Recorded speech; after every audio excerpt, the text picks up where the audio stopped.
those of us that have been around for a few years, he's no stranger. I was sitting there trying to think of where I met Michael for the first time. The only thing I remember is with you and Rich Thompson were together, and I can't remember if it was like at an AFP event or I don't remember what it was, but I thoroughly enjoyed my time talking to Michael and Rich, and I'm really excited that he has made a decision to run for first vice chair for the state party. I think one of the things after this past election we've seen is we need to reinvigorate the grassroots, and I think Michael has some good ideas towards those ends. So without further ado, I'm going to ask him to come up and introduce himself and give you his bona fides and kind of give you his vision for what he sees for the party going forward and how he fits into that. Thank you, Mike. Good to see you. You too. Well, good morning, everyone. And let me ask, because I want to make sure I'm in order, how much time you're allotting? Whatever you need. Whatever, okay, because I don't want to get the lunch you got to bring it in. I was down at the Buck Springs breakfast in off Roswell Road with Fulton GOP, and I had 1 minute. And I got cut off literally at 1 minute, so I said, okay, let me make sure I don't get cut off today. But I'm thrilled to be here. I'm thrilled to be here, and I believe that's my picture up there on the wall there. Yeah, I enjoy being at that event with you all. You know, I believe in this party. I believe in the principles, and we know that the principles are tried and true. So we don't need to tinker with that. I think some people would like to tinker with the principles, and that's definitely a no. You know, all of us that get involved in the party, you know, we're all doing a whole lot of other things. So it's not like we need one more thing on our plate, but we do it because we care about this party, we care about the direction of this country. And I noticed your poster here, and I've said this recently, and we're on our way. It says, "Let's make America great again." And it's really a shame that we have to say now, at this time, we need to be making America great again because we've gone so far off track. But we do have to make America great again. And it is a partnership between elected officials and our grassroots leadership. And, you know, so after much prayer and getting a piece about it and talking to my wife, I decided to run for this grassroots position. And I think for me, and I think for all of us, it starts out with service. And I first learned about serving others in the church. That got reinforced when I was in the Boy Scouts, and I'm proud to say I'm an Eagle Scout. Learning about serving others, being prepared, God and country. I served 14 years as a police officer in Fulton County, and I served in the United States Army National Guard here in Georgia for 6 years, and I'm very proud of that service. And when you think about serving others and how you can use your talents and abilities to help other people, that's the type of focus we have to have. And when you know about other people, when you know where they are, when you meet people where they are, then you can help them. And in this case, you can bring more people into the Republican Party. I think we all know, you know you live in this community, you know where the churches are, you know where the businesses are, you know where the individuals are that are involved and active and have influence in the community. And you know that many of them aren't Republicans right now. But if you find out what they're doing and where they are and connect with them, then there's a way to then talk about becoming a Republican. I'll give you an example at my church. We put together baskets for single families during Thanksgiving. Well, if I know that and I know I want to talk about being a Republican and what we believe and how that can impact people, I need to get plugged into what they're doing there. How can I help you? Because people don't care how much you know until they know how much you care. And so we can't talk about rah, being a Republican if they don't feel like we care about them. And so it's not a question of whether we do or not, but it's a question of going an extra step and connecting with people and talking about these things. And so that's one of the most important things I want to see us do. Because I've spoken to Republican organizations and not so Republican organizations, but I find people in every crowd that say, yeah, I don't call myself a Republican, but I voted for President George W. Bush twice. And, when you realize that, you say, hey, there's an opportunity here. But let's connect. Let's make our principles relevant. Let's talk about how they connect with you. And there's a communication that we can tweak some things too. I'll give you an example. And we hear the term states' rights. Now, in the black community, for example, that often is offensive, because then there's civil rights struggles. Those on the other side of the issue were using that to segregate people. And so when we say it, we're not thinking about that.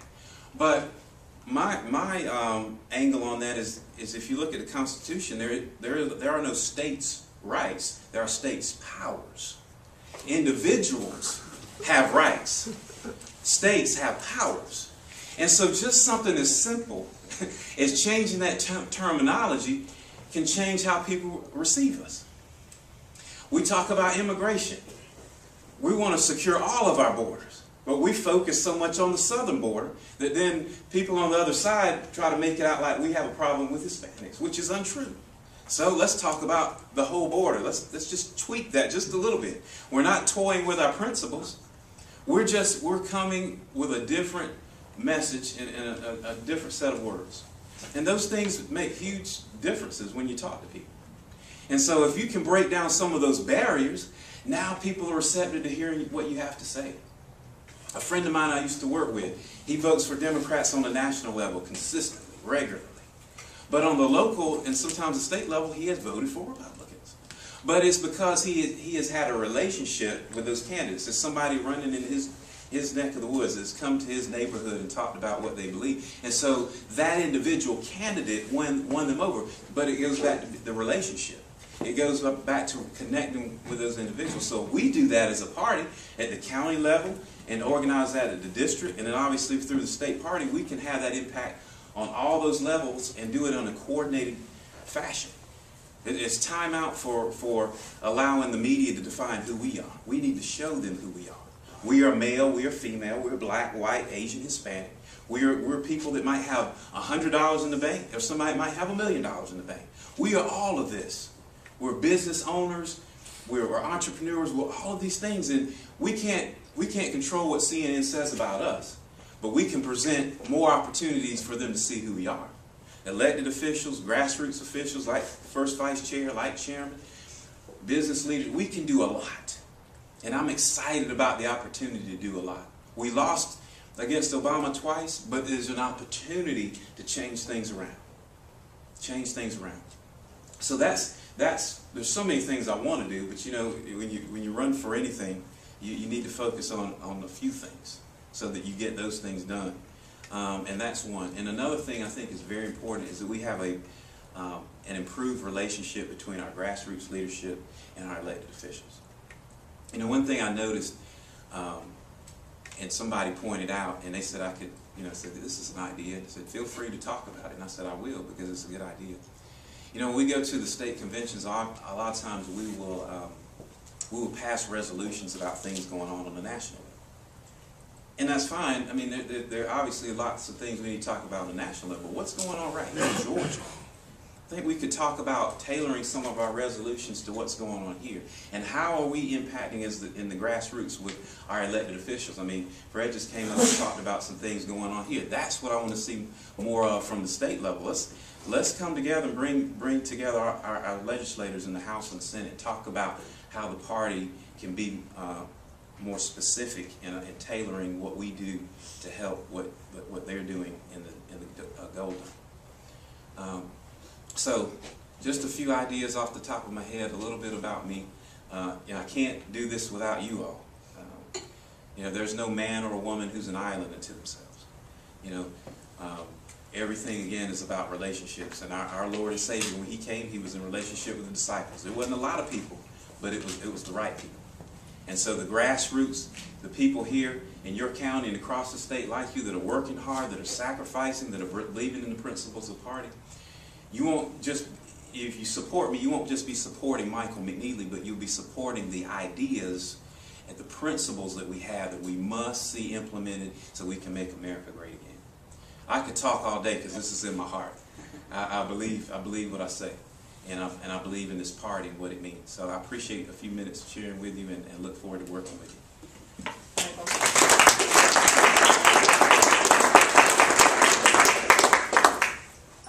We've recently seen in the precinct level the Democratic Party trying to take Georgia back, and they have, in some cases, openly stated that that's their goal. Sure.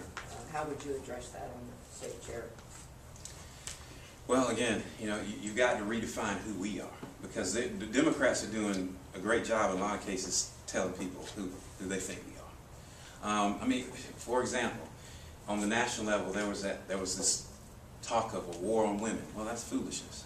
We have some of the strongest women in the nation in the Republican Party, but we were on the defense on that, where, you know, I think we could have gotten out front better. And even in responding to that, you know, get individuals from around the country that are in the party or elected officials or just grassroots leaders, business leaders, whatever, and show the world those individuals and have them speak about who they are and why they're part of this party, and not let the media dictate to us. And so we have to do that at the state level. And I'm thinking, you know, there are a few people that could be very strong as Democrats run against us. I mean, Mayor Reed in Atlanta, you know, young guy, very likable guy, but, you know, an Obama supporter, Democrat, you know, and he's going to be somebody that has a charisma and be able to talk to people about different things. And we need to be out front now. Don't wait till he decides to run for something else. Let's get out front now and talk about who we are. And you do that through what I was talking about, going in local communities, developing those relationships. We need to be doing some YouTube videos. We need to be doing some of those campaigns on that level, and doing it well ahead of time. Because if you do that and saturate our communities, our media, traditional and not so traditional, ahead of time, then it's harder for people to say who we are. We have to be out front and not be reactionary. And I hope I didn't go on too much, but I was able to address that for you. But I think that's what we do. Yes, sir. I just got finished, well, when I get home today, I'll edit the last one, but I write a column every Sunday for the county paper here.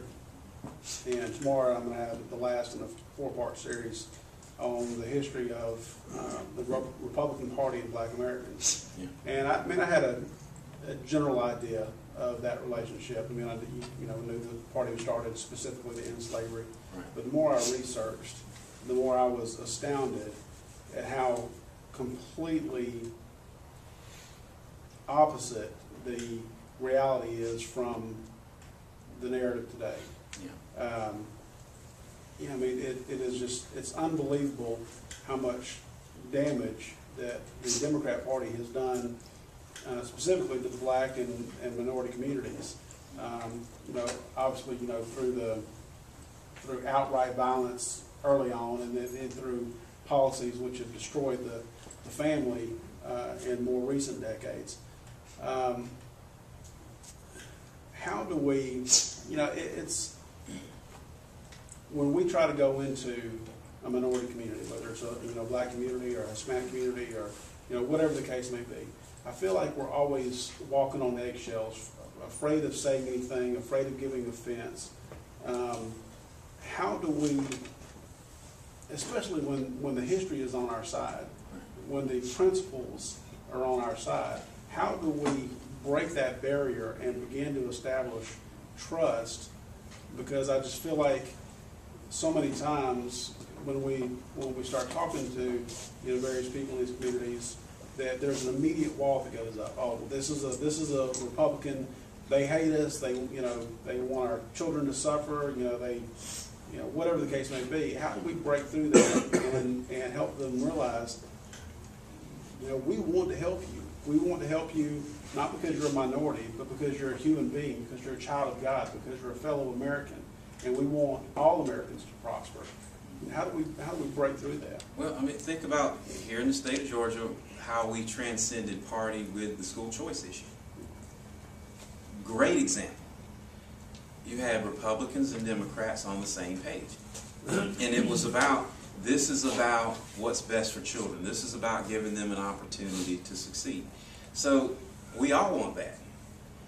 And even though I'm a black male, I still have to break down barriers, because when people find out I'm a Republican, I'm still having to deal with that too.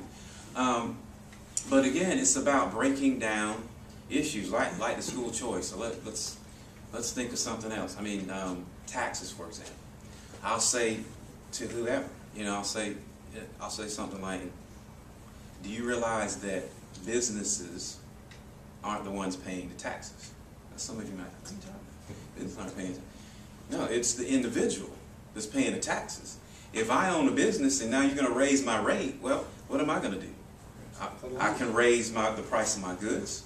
I cannot hire as many people as I was going to hire. I could reduce the benefits that they get. So there's things that I can do as the leader of the business, but it's passed on to that individual. And talking about that, because the argument for Democrats a lot of times is, oh, evil business, big business, oh, they're so terrible. Well, see, when you break it down like that, you say, yeah, you go to Walmart, you want to tax Walmart at an additional 5%. And how much that equals out to. Now when you go buy that loaf of bread, roll of toilet paper, now it's 75 cents more than it was before. I mean, just break it down. I mean, you don't have to there's no magic wand talking to black people versus anybody else. You just have to break down the issue and talk about it and relate it to our everyday lives. And if you do that, you'll win people over. That is what I have done ever since I've been in this party. I'd like to make a comment on that too, just from my experience. The big key to me, Lewis, is showing up. Yeah. Because if you're involved in helping, which a lot of us here help, like when we have the thing at the Civic Center, Feeding the Hungry, doing things like that. If you're showing up and doing, and I mean, people get to know you, and it's more than people knowing you than it is. I mean, it's like when they had the march from the church on MLK Day and all that.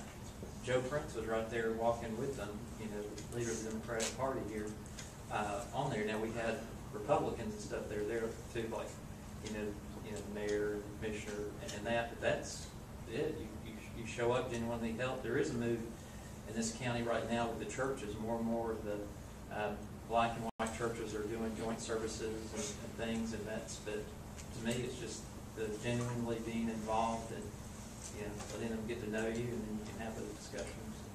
Yeah, so that's a classic example. Those things like that. That's what you do. There's no, you don't have to hire this, high-priced consultant to tell you how to do. I mean, this is what you do about relationships, putting yourself in a position where people can get to know the members of the organization, and you do that right here locally, and watch that build and grow. Michael, I want to reinforce what you're saying there too, because I've always been of the opinion that you don't change people's minds with words, you change them with actions. Yes. And don't change their hearts with words, you change them with actions.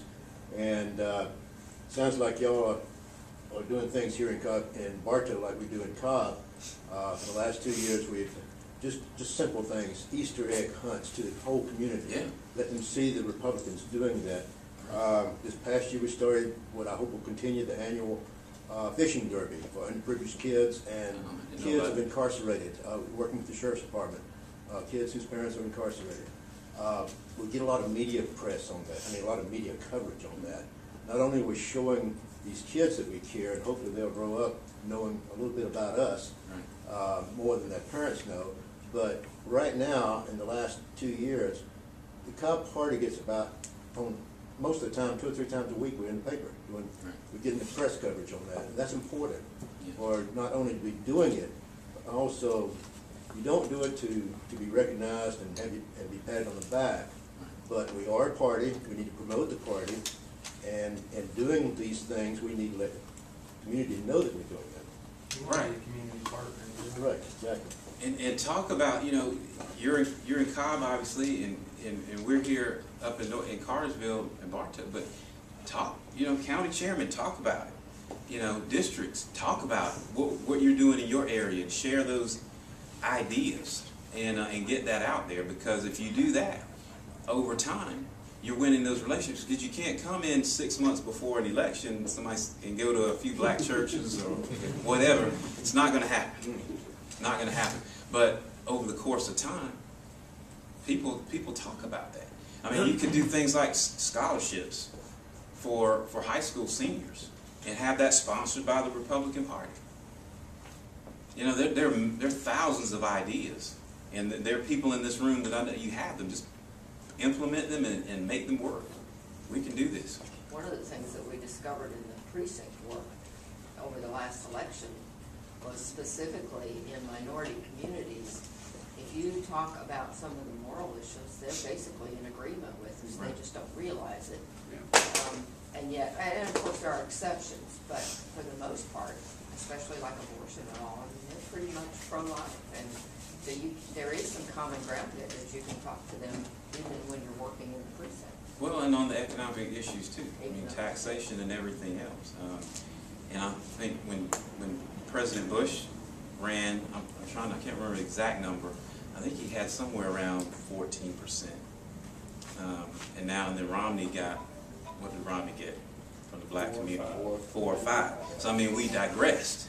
So I mean, that tells you right there was something going on that produced those numbers, and then with what I'm talking about here, you increase that and get it. I mean, you think about it. If the black community or Hispanic community, if you had 25%, you change the game completely. Because right now, Democrats are able to pander on race, gender, and class. If you break that, if you keep that out of the equation, it's about the issues, and we win every time. Yes, sir. I think that if we don't reach out to our minority population in Georgia, the Republicans are in danger of losing the state. We won, what, 54, 55% of the last election. That's not really a landslide. But I remember a black congressman I heard say that,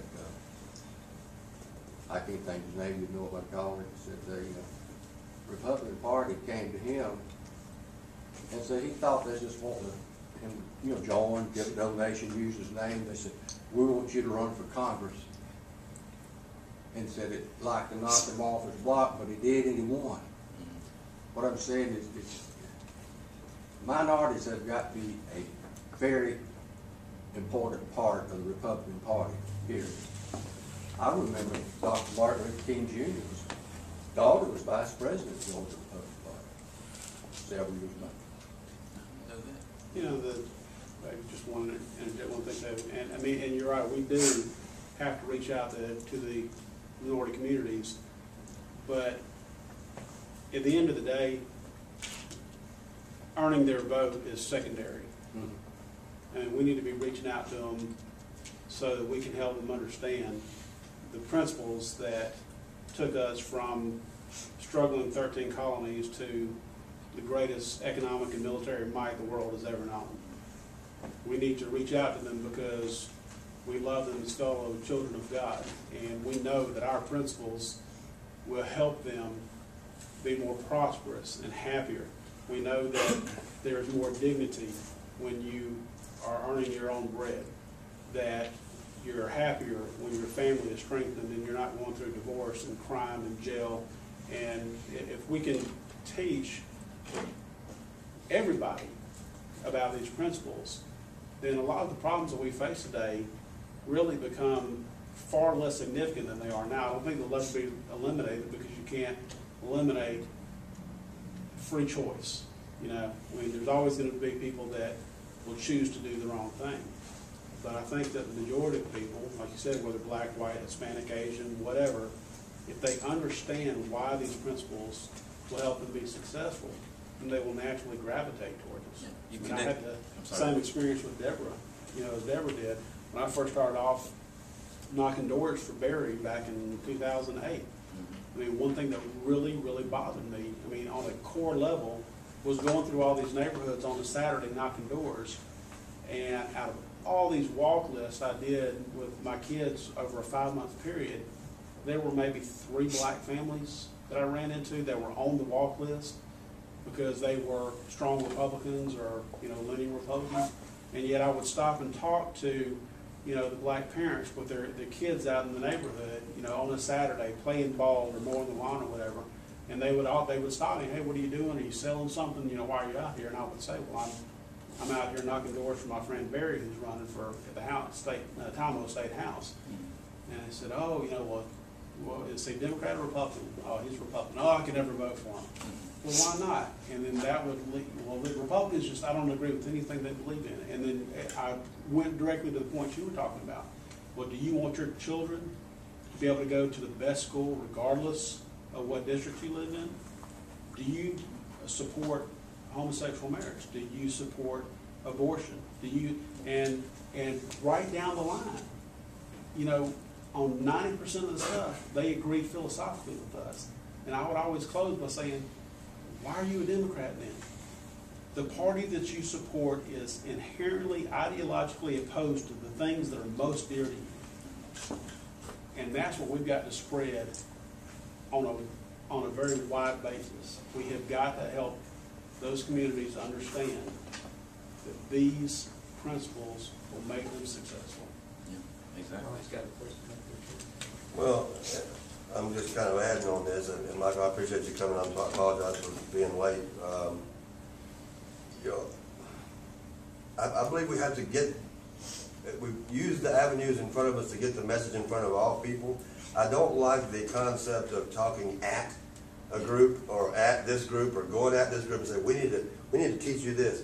The Republican Party that you're talking about in the past grew to national prominence because the people that were fighting for the battle believe what they're saying. That's why I'm drawn to the candidacy of Michael. I believe he's going to be the best vice chair and eventually a chairman of the Georgia GOP. That's what I believe. And then I'm drawn to that and folks like Barry because, and people say, you know, the things that Barry teaches and Barry talks about,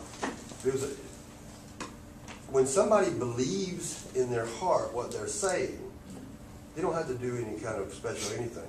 That's why, you know, there's other politicians that can say, well, we should stand for the Constitution and we should do these things, and our founding fathers believe this, and and people don't care a rip about hearing them again down the road. When people hear Barry Loudermilk talk about this stuff, they want to hear. They say, "I want you to come speak to our group. I want you to come do this," because he believes in his heart what he's saying, and we should all believe. That's the question: is do we believe our platform? Yes. Are we afraid of our platform, or do we believe what we're saying? When we speak our platform with the passion that we should, we don't have to do anything special. People say, hey, I agree with that, and I want to help you fight with that. That's why Frederick Douglass grew the party, and those guys were able to grow the party because people said, you know, I agree with that. All people should be free. Right. You know, it wasn't about doing a special thing or saying, hey, come, let us teach you. It was passionately defending what we believe to be eternal principles of our party. Right, and don't worry about offending anybody. Let me tell you. Because if somebody wants to call you a racist, they're going to do it whether you stand up for your principles or not. So why not stand up for the principles and win some people over? Don't worry about that. Some of the strongest battles I've had with people has been in the barbershop. I'm going there, get my hair cut. Oh yeah, my barber just a few months ago said, yeah, you know he's a Republican, right? And so then that started the conversation, which was fine. And it started out rather hostile.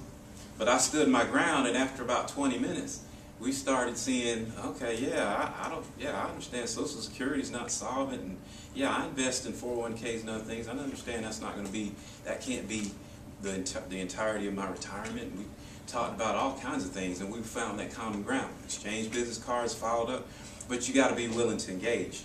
Nobody's going to respect you if you back down or you try to placate to them. No, come strong and boldly. Do it respectfully. But do it boldly, and don't be ashamed, and don't worry about it. People will respect that because they know it's from your heart.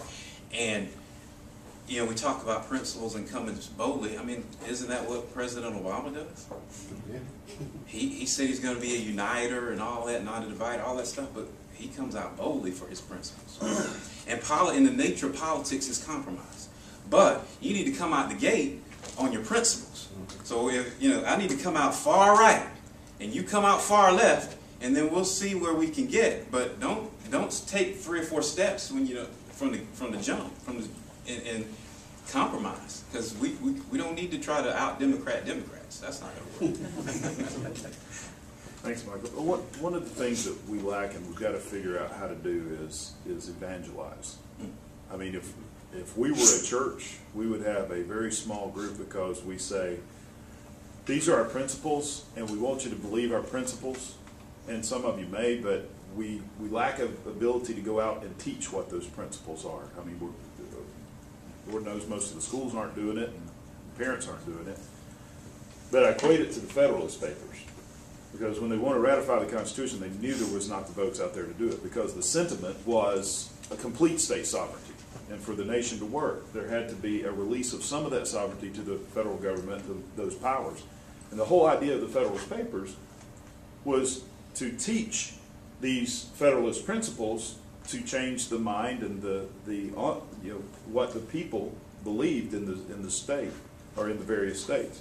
And somehow we have to figure out, how do we teach these principles to those out there? Because even though we go into minority communities, we may find that the majority of them believe with us on the social issues, but when it comes to the fiscal issues, there's still many of them out there that want to, they have been taught an entitlement mentality. They don't know how to break that. So they're going to quickly find out, well, we're not on the same page here. But how is it then we go in there and teach self-sufficiency is really the road to happiness? Like you were saying, how can you not, would you not do better if you were able to keep more of your money and plan your own future instead of giving the majority of it to the government and the government give you a partial amount of that back?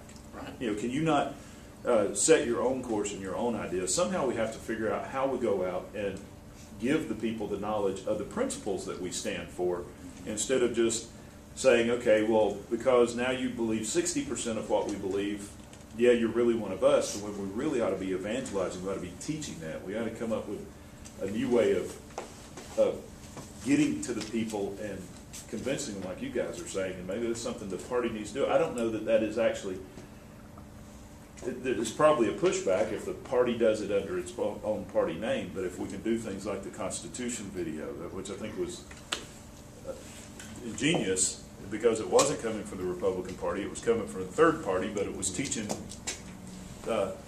those same principles into the school systems. I mean, somehow we need to figure out how to do that at the state and the national level. And how many of you all, along those lines, how many of you all have seen Runaway Slave? Excellent, excellent documentary, and I was proud to have been a part of that. And we just had a viewing, the Georgia Black Republican Council, which I'm chair of. We had a meeting, and it wasn't just, a room full of black people, black, white, we were all there together. But that is an excellent film that breaks a lot of things down. And that's another idea, is maybe you have a viewing. Now you're gonna have to sell it to people, get the people you want to get in the room. But you could do that, have something to eat, whatever, and do something like that. That's another idea. Michael, that's on Comcast On Demand now too. Is it? Yeah. No, that's That's been for a while. Because I bought a copy from Amazon, encourage everybody to buy one and give it away, give them away. But I didn't know it was on Comcast, so that's a good thing. I'll have to promote that on our page. Another good movie, Lincoln. How many have you seen Lincoln? I haven't seen it When I yet. walked out of that, I thought, I'm going to get Deanna Devine, who is president of NAACP in Cobb County, take her to the movies.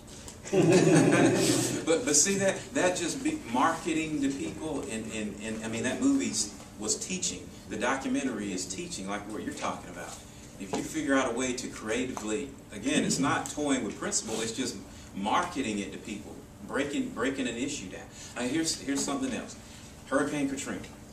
The difference in big government and private free market business. Who went down there and really helped people? Was it FEMA, or was it Walmart and Home Depot and businesses like that? And the churches. So see, that's a real world example that you can talk to people about. When you got FEMA trailers flooded and Mayor Nagin was in a hotel, but you got buses flooding and people not being helped. That's government. That's big government. But these businesses people that sacrificed and took out huge loans and didn't know if their business was going to succeed or not, and have been successful and are helping people, don't have to worry about the red tape and get in there and do something. See, that's the kind of conversation you have. You break it down, you get away from this identity politics, and you just talk about real, everyday issues, and people will receive it. If we do it on a large enough scale, then you see things change in the elections that we have. Any other questions? Maybe just a comment on what you were saying. Of course, we had the tornadoes here in Adairsville and back before, and I know just like in Adairsville, at just the Church of God alone there was like about 1,600 people one day that showed up with chainsaws and all that, and went in, and they did about 5 weeks of cleanup work in just a weekend kind of thing. And I know from the last tornado before that Did you cut your leg barrier, or you cut your jeans with a chainsaw? but anyway, when FEMA and Red Cross were Clarence Brown and all that, there was very little for them to do. The community had already gathered up, put people in hotels, and given out cards. They had a, what do you call it, radiothon, and the volunteers, I know I was on one group where we were just passing out information if you needed people to come out chainsaw and haul. And it was such a blessing to hear some of these folks in these remote areas. They were like, nah, just give that to somebody needs it. We got it covered, me and so, we've already cut the trees here so Georgia Power can come through. But you're right, it's so much better when we do it all ourselves. Well, thank you so much. Thank you, Mike.